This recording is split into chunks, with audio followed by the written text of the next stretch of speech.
ಗದಗ ಬಸವೇಶ್ವರ ಮೂರ್ತಿಗೆ ಬರ್ತೀವಿ ನಾವು. ಮತ್ತು ಬಿಸಿಕೇರಿ ಗದಗ ಬೆಟಗೇರಿ ಬಂದಿದ್ದೀವಿ.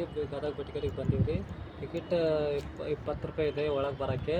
ಮತ್ತು ಬರೋದಿದ್ದರೆ ಬರ್ರಿ, ನೀವು ಫ್ರೀ ಇದ್ದಾಗ ಬರ್ರಿ. ಎಲ್ಲರಿಗೂ ಬಾಯ್, ಗುಡ್ ಈವ್ನಿಂಗ್.